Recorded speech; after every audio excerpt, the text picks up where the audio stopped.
Program 3 Radio Republik Indonesia mempersembahkan dialog khusus Gema Batas Minoritas.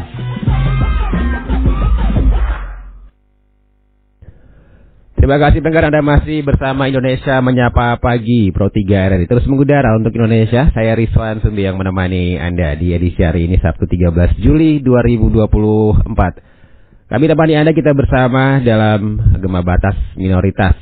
Ya, dan di edisi hari ini pendengar, topik yang dihadirkan terkait dengan upaya perlindungan perempuan dan anak di Sumba Barat. Ya, dan saat ini saya sudah bersama dengan narasumber kita, Michael Borah, Kepala UPTD Perlindungan Perempuan dan Anak Sumba Barat. Ya, selamat pagi Pak Michael. Pak Michael, selamat pagi. Pak Michael, selamat pagi.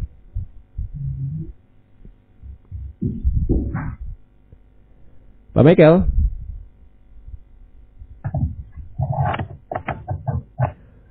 Oke, nanti kami akan coba kembali menyapa Pak Michael ya untuk kembali memperbincangkan topik kita terkait dengan perlindungan perempuan dan anak di Sumba Barat ya. Saya coba sapa kembali Pak Michael, selamat pagi. Selamat pagi, Pak. Iya. Kabar baik Pak Michael? Baik, Pak. Oke. Baik Pak Michael, terkait dengan upaya perlindungan perempuan dan anak di Sumba Barat ya yang akan kita perbincangkan di pagi ini. Bisa disampaikan dulu nih Pak Michael, bagaimana situasi saat ini di Sumba Barat ya terkait dengan perlindungan perempuan dan juga anak di sana. Iya, baik Pak. Terkait dengan situasi yang berkembang saat ini di Sumba Barat, bahwa banyak penanganan kasus yang kami lakukan itu, dan kebanyakan kasus yang terjadi itu pelaku-pelakunya itu adalah orang terdekat. Artinya dalamnya ini adalah pelakunya itu adalah terkadang orang tua kandung, om kandung, nenek, atau opa kalau kami di sini kasih nenek kan panggil ya, kakek ya. Nah, itu pelaku-pelaku yang notabene adalah orang-orang terdekat daripada korban itu sendiri. Dan ada upaya-upaya yang sudah kami lakukan, ya, pendekatan dengan korban dan juga pelatihan kepada kami selaku pelaksana teknis lapangan terkait dengan manajemen kasus seperti itu. Oke. Nah, kasusnya ini tiap tahunnya ada peningkatan atau bagaimana, Pak Michael? Ya, kalau tahun 2022 itu ada sekitar 29 kasus, yang mana dalam 29 kasus itu 18 itu adalah kasus perempuan, yang 11 itu adalah kasus pada anak. Sedangkan pada tahun 2023 itu ada 21 kasus, 11 itu kasus perempuan, dan 10-nya itu kasus anak. Sedangkan di 2024 sampai dengan saat ini itu ada 10 kasus, yang mana di dalam 10 kasus itu ada 7 kasus anak, 3 kasus perempuan. Sedangkan tadi yang 10 itu yang sudah kami handle Pak ya, ada laporan beberapa kasus yang mungkin belum sempat kami ini, baru sifatnya kami penjangkauan saja. Oke. Baik. Tadi disampaikan nih kebanyakan kasus ini melibatkan keluarga sendiri ya, orang terdekat dari korban gitu. Kenapa bisa sampai sering terjadi begitu di sana, Pak Michael? Bagaimana Pak? Bisa diulangi? Tadi disampaikan kalau pelakunya ini kebanyakan adalah keluarga dekat dari korban begitu. Iya. Nah, itu bisa jadi seperti itu di Sumba Barat bagaimana ya? Ya, kalau saya mau mengatakan Pak, ini sebenarnya karena kelakuan sebenarnya Pak, karena kelakuan. Ya, kalau rumah dalam keadaan sepi, lalu kesempatan memungkinkan, makanya kejadian itu terjadi Pak. Lalu kami perlu katakan juga,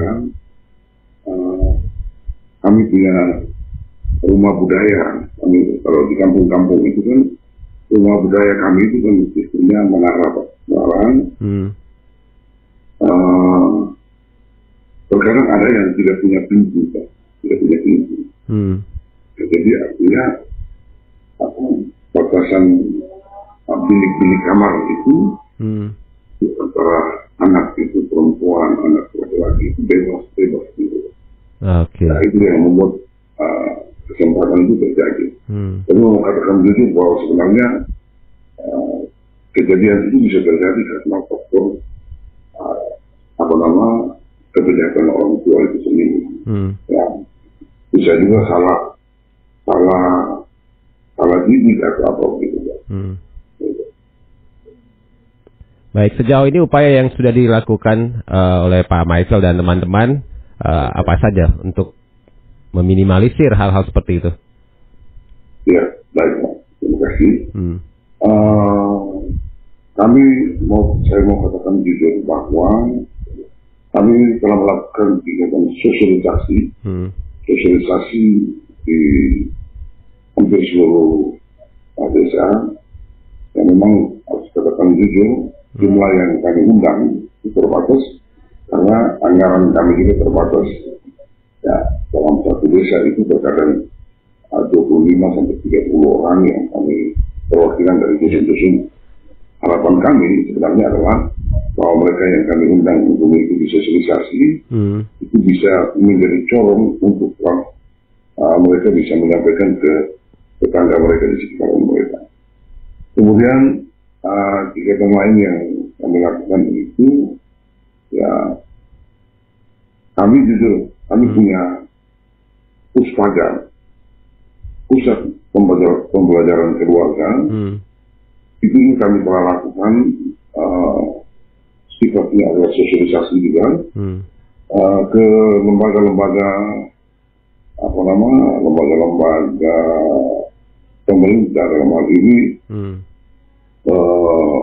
Contohnya seperti Dharma Wanita, PKK, ibu-ibu kepolisian itu bersama suami, kemudian ibu tentara bersama suami, dan masih banyak yang lain lagi Pak. Yang kami sudah lakukan untuk bagaimana mencegah terjadinya kasus kekerasan pada perempuan dan anak.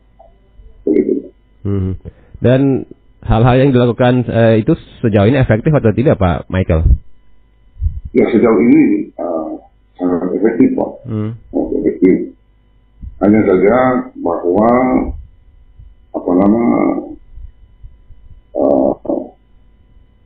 penyampaian informasi kami tadi yang saya katakan terbatas jumlahnya, karena sifatnya juga pada anggaran juga Pak.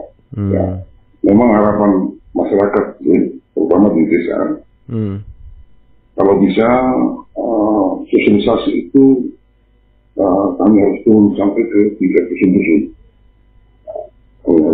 sehingga orang yang ada di dusun minimal mereka tahu semua gitu. Sedangkan kami mau dikatakan jujur, kami hanya terbatas, kami punya anggaran. Dan kami akan berusaha untuk kedepannya itu kami bisa masuk ke level-level dusun yang penyampaiannya. Jujur kami di sini ada 74 desa kelurahan Pak. Ditambah desa ada 20 desa mekar yang baru, 22. Jadi memang, dan juga tenaga kami juga terbatas. Tantangannya apa saja yang dijumpai Pak Michael sejauh ini dalam upaya? Tantangan yang dijumpai di lapangan sejauh ini apa saja Pak Michael? Ya, tantangan yang kami hadapi jujur ada yang pro kami, ada yang kontra dengan kami. Ada yang kontra juga ya? Ya Pak, karena mereka inginkan kalau ada seperti itu diselesaikan secara kekeluargaan, tanpa harus ini apa. Dan pada prinsipnya kami Pak, dari apa itu dalam upaya perlindungan pada perempuan dan anak, ya, jujur kami mengatakan bahwa khusus kekerasan pada anak itu tidak ada yang namanya penyelesaian secara keluarga. Untuk membuat efek jerak kepada para pelaku, dia harus sampai pada jalur hukum yang ada. Memang kami harus katakan jujur, kalau sampai pada ranah hukum itu bukan tanggung jawab pada kami. Kami melihat pada korban itu sendiri, ya. Dan kalau kami hanya sampai pada korban, baik perempuan beranak. Ketika mereka sudah pulih dari perlakuan yang dialami, kekerasan yang dialami, itulah tugas kami. Tetapi kami tetap mengawal itu sampai pada proses yang di bagian PPA Polres. Gitu. Oke, nanti kita akan lanjutkan lagi obrolan kita Pak Michael ya, setelah informasi yang satu ini. Iya Pak. Ya.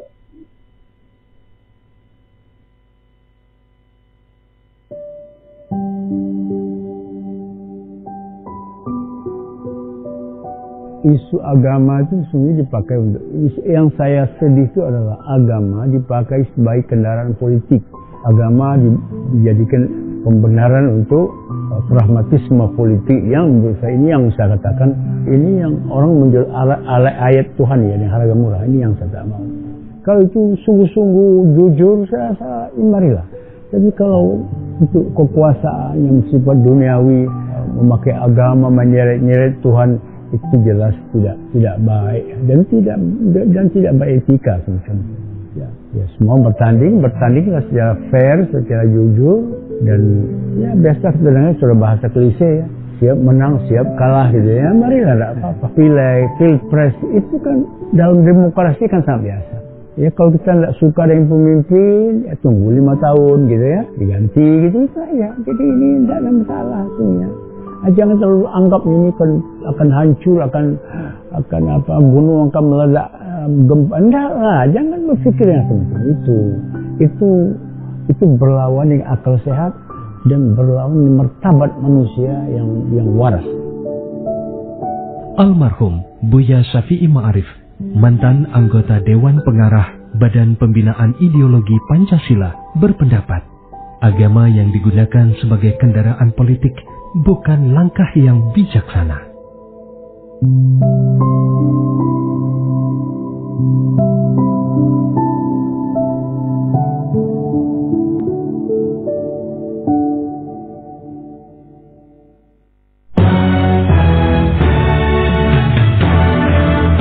Pro 3, Jaringan Berita Nasional.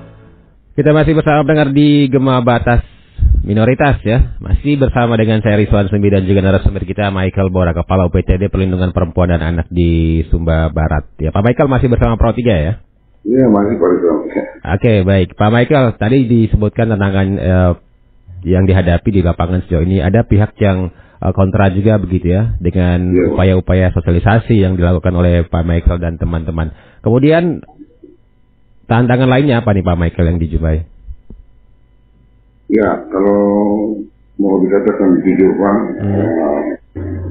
kami masih terbatas dengan sarana pendukung, sarana fasilitas untuk kami menuju ke tempat ini. Dan apalagi wilayah kami ini kan cukup luas dan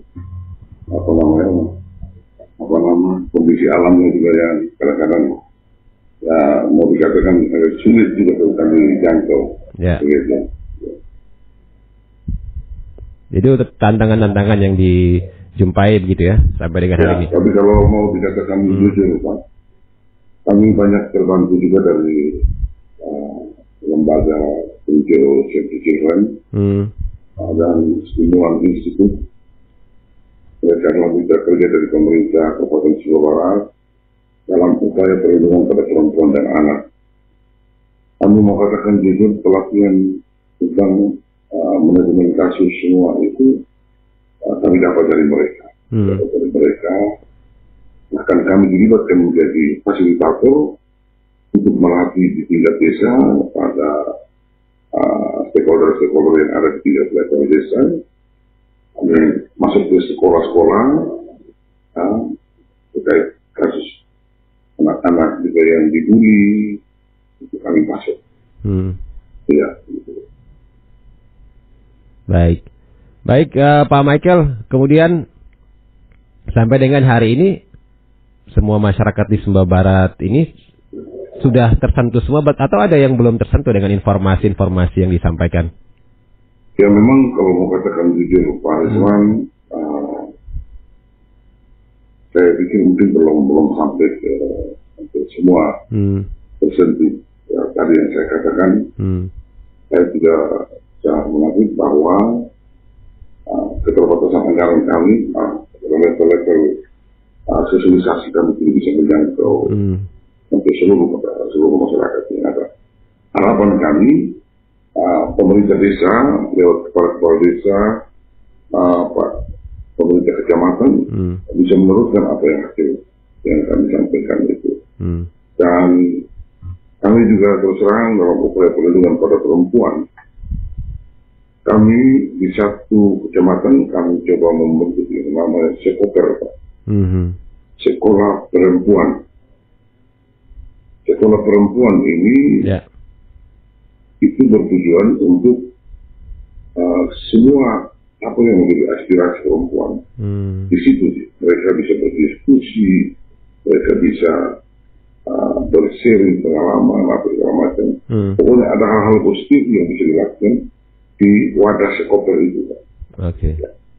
Ya. Itu ada di mana saja titiknya? Ya itu kami baru bentuk di Kecamatan Tanariwu. Kecamatan Tanariwu. Karena kami baru bentuk tahun kemarin, belum maksimal Pak. Dalam pendampingan kami belum maksimal. Juga kami belum menyisikan sedikit anggaran untuk bagaimana mereka untuk laki-laki. Belum maksimalnya kenapa Pak Michael ya? Ya bagaimana Pak? Belum maksimalnya itu kenapa? Ya karena kami baru sifat ya membentuk struktur kepengurusannya saja. Oke. Ya. Harapan kami ke depannya kami akan memberikan pelatihan pada mereka dan juga kami berharap bahwa lewat wadah itu mereka bisa secara mandiri, mereka bisa berinovasi di dalamnya. Itu tujuan kami sih mereka. Oke, baik. Ada tidak dari sosialisasi kemudian juga strategi yang sudah dilakukan oleh Pak Michael dan teman-teman ini sukses begitu untuk melakukan intervensi, melindungi dan memberdayakan korban? Ya, jujur Pak, kalau mau dikatakan sukses, ya memang khusus kepada keluarga korban, ketika mendampingi, apalagi kan ada korban yang mengalami trauma atau segala macam, mereka ketika kami dampingi, mereka merasa bahwa beban mereka sudah berkurang. Beban mereka terlebih pada korban sendiri. Bahkan kami mau katakan jujur, ada anak dalam di usia sekolah kami, anak SMP, oleh pihak komite sekolah itu mereka membangun kesepakatan, bahwa apabila ada anak yang hamil itu tidak boleh lagi sekolah di sekolah itu. Nah, ketika kami pendekatan ke korban yang mengalami apa, ketika kami tanya bagaimana adik setelah melahirkan mau sekolah lagi, Jadi dia katakan, saya mau sekolah lagi, mau sekolah lagi. Maka kami upaya, pendekatan ke pihak sekolah. Jujur tantangan yang kami hadapi bahwa pihak sekolah menolak. Awalnya menolak, komite pun menolak, karena jangan membuat sekolah itu nama sekolah Ancol gara-gara sekolah itu. Tetapi kami berusaha menjelaskan bahwa dalam undang-undang perlindungan anak, salah satu adalah hak anak adalah mendapatkan pendidikan. Hak anak adalah mendapatkan pendidikan. Untuk itu, apapun yang terjadi, kami minta pihak sekolah tetap mengizinkan anak ini untuk masuk sekolah. Konsekuensinya tentunya dia akan mengalami hal yang namanya dibully. Tetapi kami memberikan penguatan kepada anak itu. Itulah konsekuensi yang harus terima. Apa? Yang penting untuk mendapatkan pendidikan. Dan jujur Pak, saya mau katakan, anak ini sekarang sudah sekolah kembali dan orang tuanya sangat senang. Dan pihak sekolah juga akhirnya menyadari bahwa pentingnya pendidikan anak, dan dia mengaku bersalah, mohon maaf kalau kemarin saya menolak, tapi sekarang anak itu sudah sekolah kembali ke pagi, dan kami sendiri sangat senang, bahkan sampai meneteskan air mata karena anak itu sudah mulai sekolah kembali. Itu jujur Pak. Jadi kalau sukses, ya itu mungkin ada pada anak dan keluarga korban itu sendiri. Baik. Saya juga ingin tahu nih Pak Michael, bagaimana sih bentuk pelayanan yang dilakukan terhadap korban di Sumba Barat nih? Apakah ada layanan medis, psikologis, kemudian layanan hukum juga untuk korban yang sudah dilakukan sejauh ini di sana? Dan apa kendala yang dijumpai? Oke, baik. Kami jujur bahwa di sini kami di Jawa Barat itu ada psikolog, ada tenaga psikolog. Nah, satu saja Pak, kami di Sumba ini satu saja. Satu kabupaten Sumba Barat satu orang saja psikolognya. Iya, satu saja Pak. Bahkan di kabupaten lain pun, ya kami di Sumba ini ada 4 kabupaten.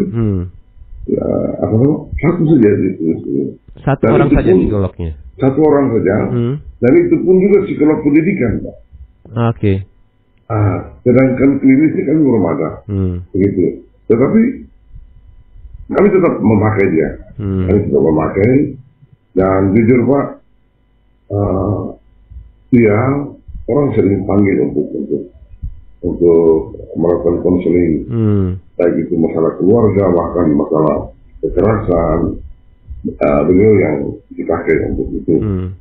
Karena memang hanya dia satu-satu, jadi dia satu-satu. Jadi antri gitu ya Pak Michael ya? Iya, antri. Yang kedua adalah lembaga kami, lembaga bantuan hukum. Ada LBH, KBRI satu-satunya yang ada juga yang terakreditasi, beliau lembaga ini, dan kami membangun kerjasama lewat MOU itu dengan pemerintah daerah dengan lembaga KBRI ini. Jadi kalau ada kasus-kasus yang sampai kepada ranah hukum, ya lembaga ini yang kami minta untuk mendampingi korban. Sejauh ini sudah ada berapa kasus yang sudah sampai ke ranah hukum, Pak Michael?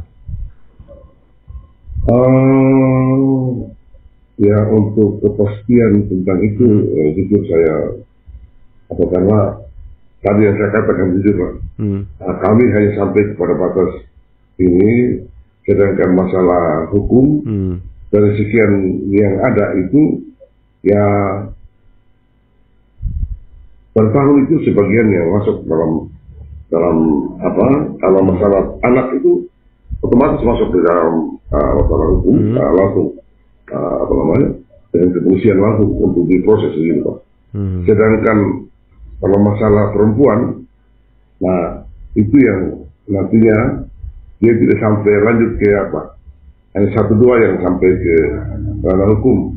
Sedangkan yang lain itu penyelesaiannya memang sampai ke PPA Polres, tetapi akhirnya ujung-ujung ya damai karena ini masalah rumah tangga gitu Pak, KDRT. Terkadang korban dalam hal perempuan ibu ini istrinya meminta untuk memberikan efek jerah saja kepada suami, artinya ditahan dulu 1-2 minggu biar dia tobat untuk tidak lagi naik tangan ke istrinya begitu Pak. Ya. Tapi dia tobat betul ya? Ya memang sejauh itu setelah sudah masuk, dia tidak akan ulang lagi Pak. Dia tidak berani ulang lagi. Ya. Ada efek jerahnya ya untuk dia. Ya, efek jerahnya ini sangat efektif juga Pak. Dan para laki-laki jangan kemana-mana kepada istri begitu. Ya. Baik. Pak Michael, kan sempat viral juga nih ya di Sumba Barat itu soal kawin tangkap ya Pak Michael ya? Iya. Nah, itu sampai dengan sejauh hari ini seperti apa dan dampaknya terhadap perempuan yang ada di sana bagaimana Pak Michael ya? Ya, baik, terima kasih. Memang kasus kawin tangkap itu terjadi di kami dan itu sampai ke kementerian itu mereka ini jujur itu bukan budaya Pak. Kalau orang bilang itu budaya, bukan budaya. Bukan budaya ya? Bukan budaya. Itu oknum. Kami pernah melakukan kampanye pencegahan kawin tangkap. Kami mengundang seluruh stakeholder, seluruh tokoh-tokoh adat penting yang ada, dan mengundang dan menyampaikan ini, ya dalam proses itu mereka sendiri menentang Pak.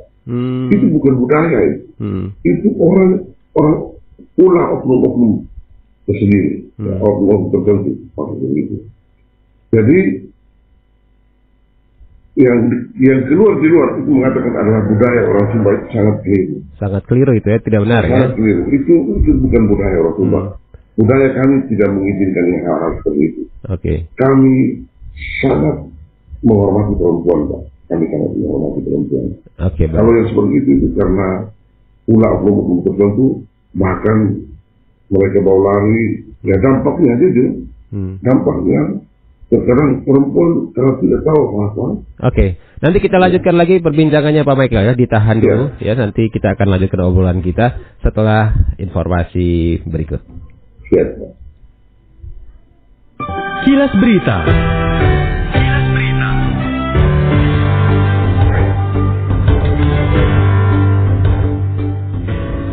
Pemerhati Ekonomi Universitas Airlangga Gigi Prihantoro menyatakan pelarangan penjualan rokok di lingkungan sekolah tidak berdampak kepada perekonomian nasional. Dan hal ini disampaikan Gigi pada wawancara bersama Pro 3 RRI. Ia menilai alasan rokok tidak berdampak kepada pemutaran ekonomi karena rokok menjadi barang di luar kebutuhan pokok. Informasi ini pendengar dan juga informasi lainnya bisa kembali Anda baca di laman rri.co.id.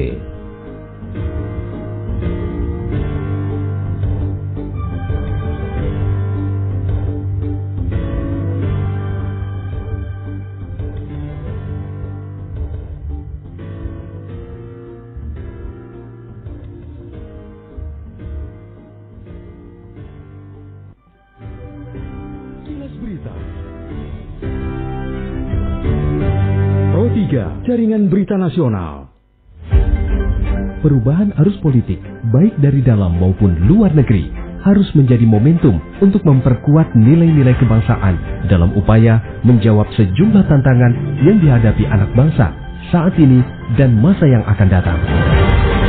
Untuk itu, kami persembahkan Dialog Kabar Politik Pro 3. Profesor, kejadian tadi malam mengenai penangkapan. Pertama, kalau kita lihat gitu ya, kalau saya lihat dari sisi partai politik, saya masih melihat partai politik masih memberlakukan para koruptor itu dengan karpet merah. Setiap Rabu, pukul 10 waktu Indonesia Barat, menghadirkan berbagai narasumber dengan topik-topik pilihan. Nah, pengakuan Presiden itu kan sebenarnya pengobatan psikologis secara sosial, politik, dan kultural mereka diterima.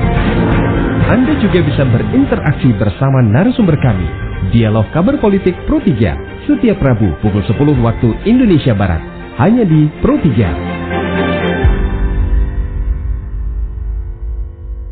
Kita masih bersama pendengar di Gema Batas Minoritas Pro 3 RRI terus mengudara untuk Indonesia. Saya Rizwan Sumbi yang masih terus menemani Anda bersama dengan narasumber kita Michael Bora, Kepala UPTD Perlindungan Perempuan dan Anak Kabupaten Sumba Barat, ya, membahas terkait dengan upaya perlindungan perempuan dan anak di Kabupaten Sumba Barat.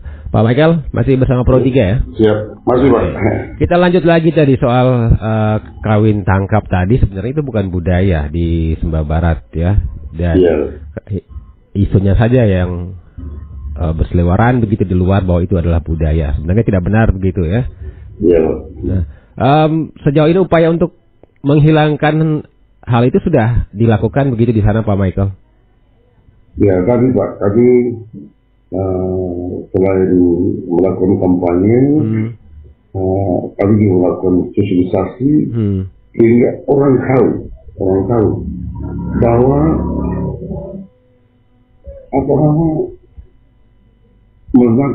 menangkap perempuan yang dijadikan itu bukan budaya. Itu ada sanksi hukumnya, karena kita mencederai hak-hak perempuan. Ya. Kami menyampaikan itu, Pak. Kami menyampaikan itu lewat sosialisasi. Lalu dalam proses lebih lanjut, kami juga lewat NGO yang ada, dalam hal ini Stimulan Institute, kami melaksanakan untuk upaya perlindungan pada anak. Anak itu adalah dengan melakukan pelatihan parenting ayah. Oke. Parenting ayah, sehingga dalam hal ini selama kebiasaannya itu kan para ibu-ibu yang menjaga anak, merawat, mengasuh anak dan segala macam. Tapi kami mau belajarkan kepada para ayah bahwa model itu bisa dipertukarkan, bahwa para suami dia wajib peduli pada anak lewat cara dia bermain bersama anak, membuat permainan dengan anak, dan berbagai cara lain lagi yang dilakukan supaya para laki-laki, dalam hal ini para suami, sangat mendukung tumbuh kembang anak. Di Sumba Barat sudah berkurang begitu ya kasus kawin tangkap yang terjadi Pak Michael ya? Ya, kalau kasus kawin tangkap kemarin yang berkembang itu satu di Sumba Barat itu tahun 2022 kalau saya tidak salah, lalu di 2023 satu di Sumba Barat Jaya, di kabupaten lain Pak.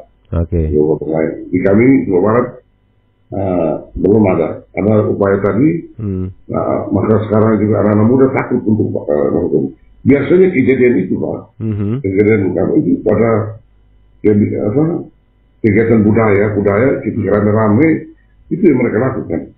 Tapi sekarang mereka agak sedikit takut Pak untuk melakukan, karena lewat sosialisasi yang kami lakukan. Baik, Pak Michael, ada tidak sih tantangan secara kultural, secara budaya yang dijumpai di Sumba Barat dalam upaya untuk menekan, menghilangkan kasus kekerasan terhadap perempuan dan anak? Ya sejauh ini Pak tidak ada sih ya. Karena kalau tokoh adat itu sangat mendukung kami. Sangat mendukung kami.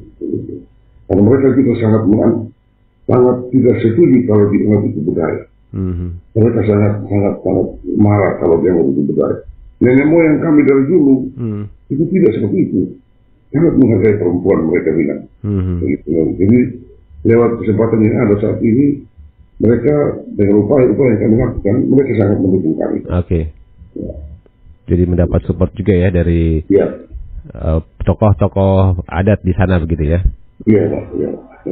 Baik.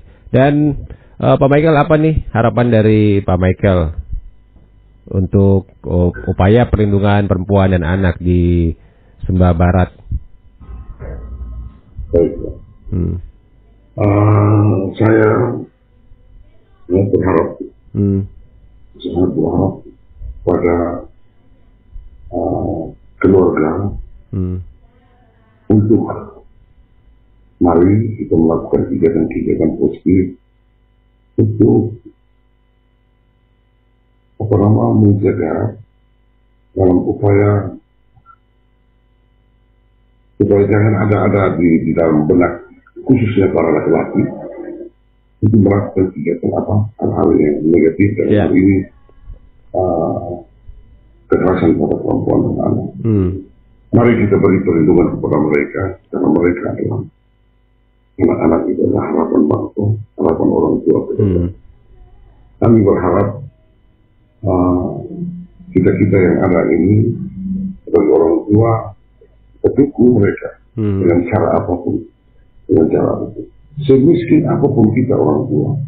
Kalau kita sudah melahirkan anak, maka wajib hukumnya kita dukung dia dengan cara apapun, sehingga anak kita mendapatkan pendidikan, mendapatkan hak yang menjadi hak mereka.